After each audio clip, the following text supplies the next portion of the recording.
Good evening, guys. It was here yesterday evening. Crowds were crossing the street behind me, heading into the stadium, ready to see the home team take on the Texas Rangers, just as they are doing tonight again. But shortly before 6:30 yesterday, we're told a car ploughed into a group of pedestrians, sending people flying into the air. Since I live on the south side, I almost have to be a White Sox fan.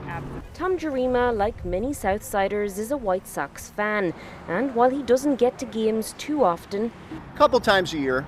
he was here last night and witnessed something horrific while walking by 35th and Shields. And then I heard some commotion and somebody yelled, "Watch out!"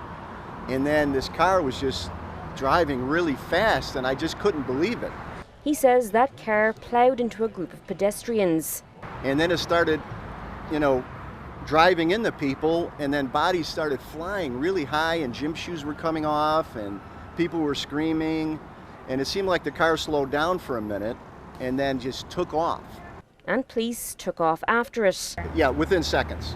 as baseball fans sprang into action helping the injured. I would say there was about 2 or 3 people trying to help each person. There was a gym shoe that was, 20 or 30 feet away, and I got the gym shoe and I brought it close to the person that I thought it was their gym shoe. And I almost didn't want to look at that person because I wasn't sure what I was going to see. Telling us he felt quite in shock. But when you see it in person, the screaming and the commotion and the bodies literally flying 10, 20 feet off the ground and then landing on the concrete, it just makes it so real, and you just feel for those people.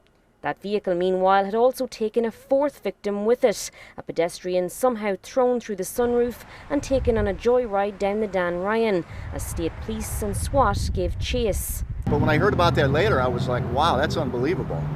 Ballpark neighbour Janet Ann Bloom saying the on and off ramps should have been shut to begin with, as they have been in the past. I would like to see a return to 35th Street, totally not able to be accessed at the Dan Ryan on game days for traffic control and, I believe, for pedestrian safety.